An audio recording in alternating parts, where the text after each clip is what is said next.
정의와 평화의 입맞춤이라는 제목으로 하나님 말씀 나누도록 하겠습니다. 네, 오늘 말씀은 시편입니다. 이제 표제만 봤을 때는 이제 고라 자손넷이 인도자를 따라 부르는 노래 이렇게 볼 수 있습니다. 그런데 이 표제만 봤을 때는 이 시편 85편의 저작 시기는 정확하게는 알 수가 없습니다. 그러나 시의 내용을 봤을 때는 국가적인 탄식시라고 볼 수 있습니다.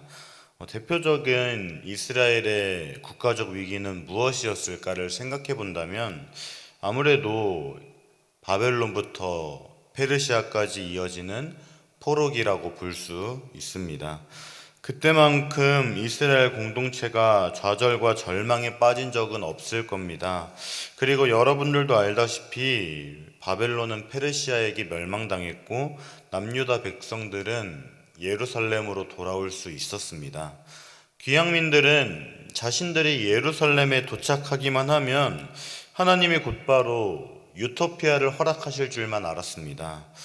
그러나 예루살렘에 도착한 그들은 참으로 혹독한 현실을 당면해야만 했습니다. 시간이 흐르면서 그들은 점차 기대와 소망은 버리고 시리에 빠지게 되었습니다. 예루살렘으로 돌아오면 모든 것이 해결될 줄만 알았는데 현실은 그렇지 못한 것입니다. 이러한 배경에서 기록된 것이 시편 85편이라는 것이 학자들 대부분의 주장입니다.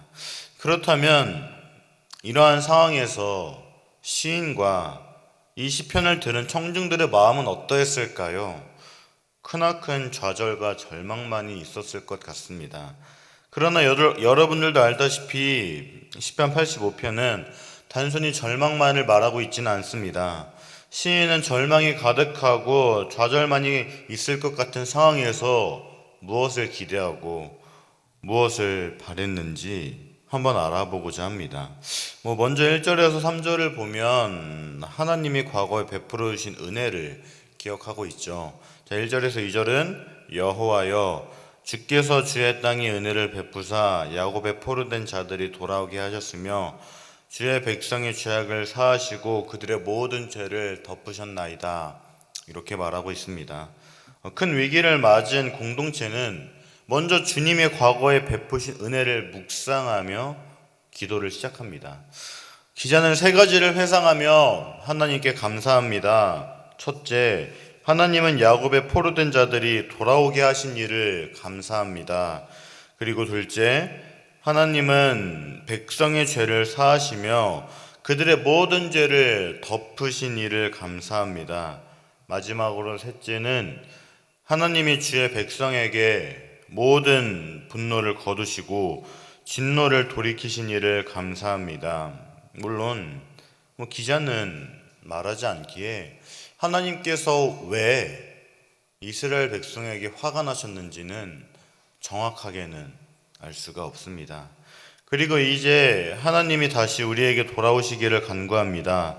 4절에서 6절은 우리 구원의 하나님이여 우리를 돌이키시고 우리에게 향하신 주의 분노를 거두소서.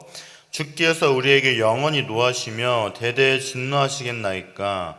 주께서 우리를 다시 살리사 주의 백성이 주를 기뻐하도록 하지 아니하시겠나이까.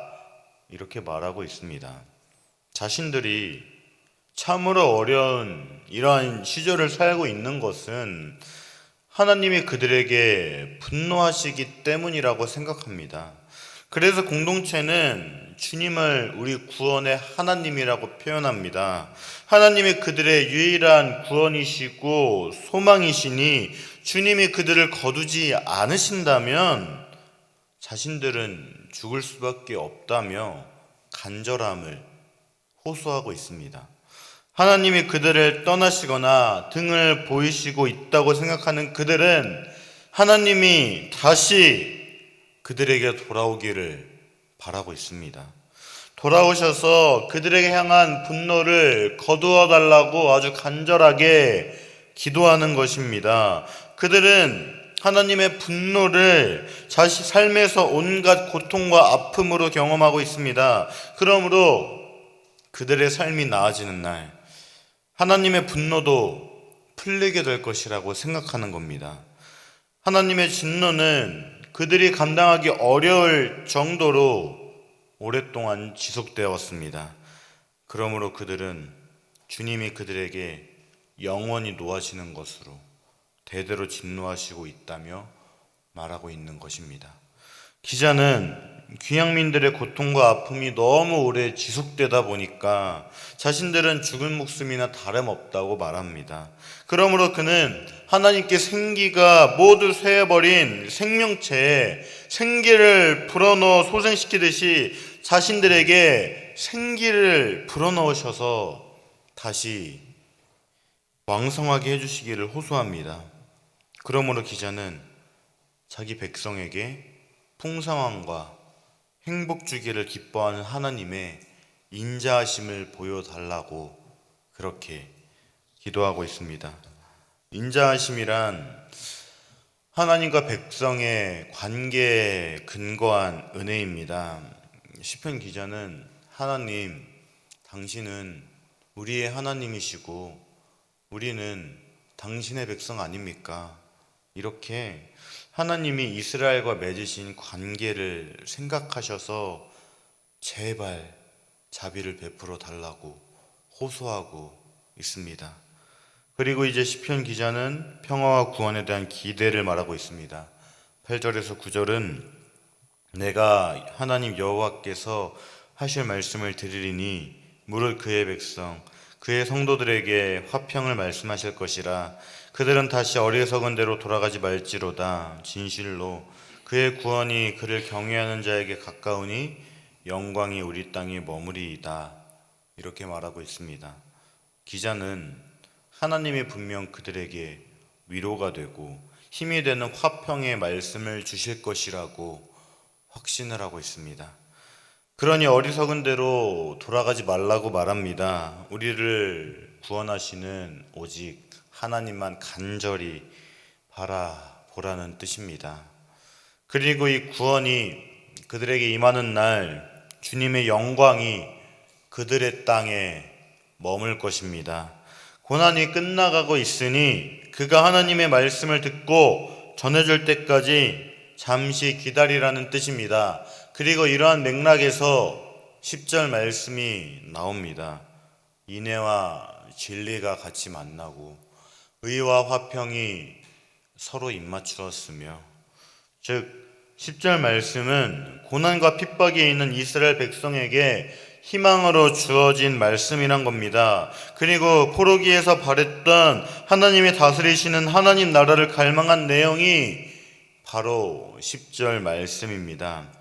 주님의 구원이 임하고 주님의 영광이 이스라엘에 나타나게 될 때 인애와 진리가 같이 만나고 의와 화평이 서로 입맞추게 되는 것입니다. 그렇다면 오늘 말씀 이스라엘의 염원이 과연 우리에게 무슨 상관이 있느냐 이렇게 생각하실 수도 있을 것 같습니다.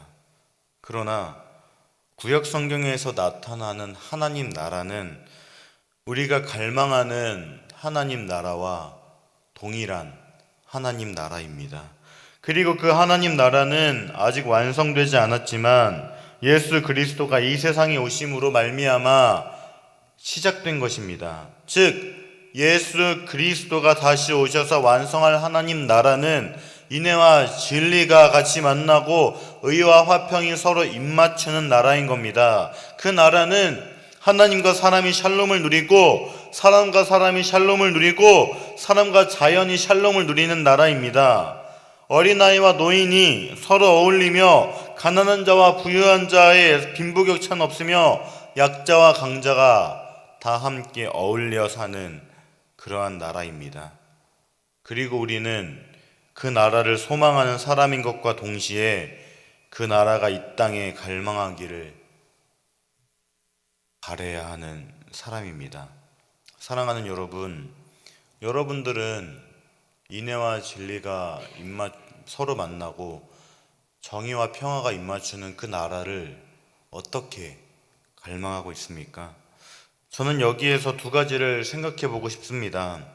하나님 나라를 갈망하며 교회를 섬기고 봉사하는 일에서 여러분들은 특별한 열심이 있기 때문에 그다지 문제가 되지 않을 것만 같습니다.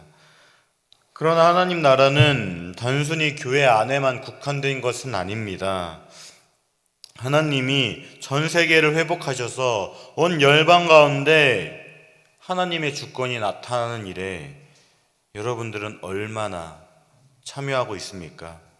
교회 안에는 사랑이 가득하고 교인들끼리는 너무너무 친합니다. 그런데 교회 밖에 있는 소외되고 아파하는 사람들에게 하나님의 평화와 정의를 나타내기 위해서 우리는 아무것도 하지 않는 것만 같습니다.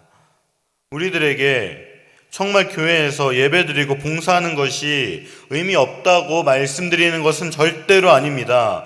교회 가운데 하나님의 영광이 나타나고 하나님의 통치가 나타나는 것은 너무나도 소중한 일이고 굉장히 중요한 일입니다. 문제일 수가 없습니다. 그러나 이 세상에서 하나님의 정의와 평화가 나타난 하나님 나라가 임하기를 바라는 것은 별개처럼 생각하는 경우가 종종 있는 것 같습니다.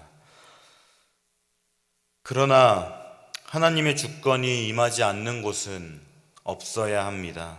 인간 모든 삶의 만유의 주제이신 그리스도께서 나의 것이다 라고 외치지 않은 영역은 단 한 곳도 없습니다.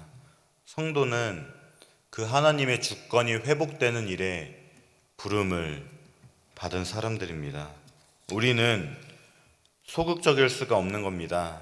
사랑하는 여러분, 우리가 받은 은혜가 있습니다.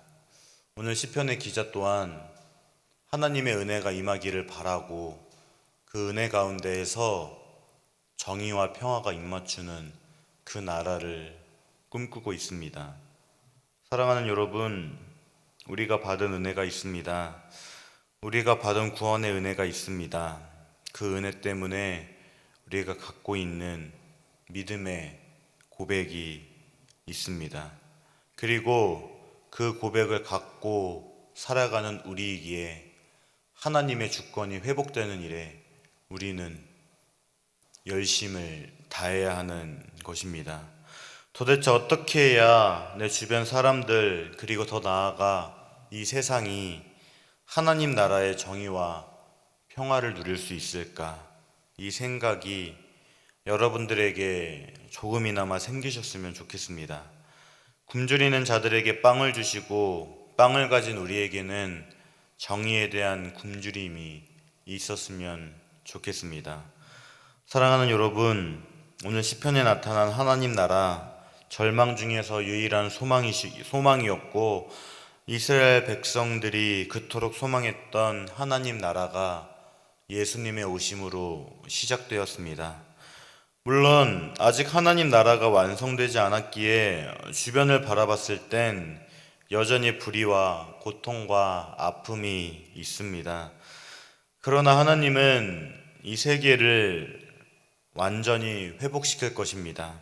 인애와 진리가 같이 만나고 정의와 평화가 입맞추는 하나님 나라는 반드시 완성될 것입니다. 그러나 우린 그 나라만 바라보면서 살아가는 사람들이 아닙니다.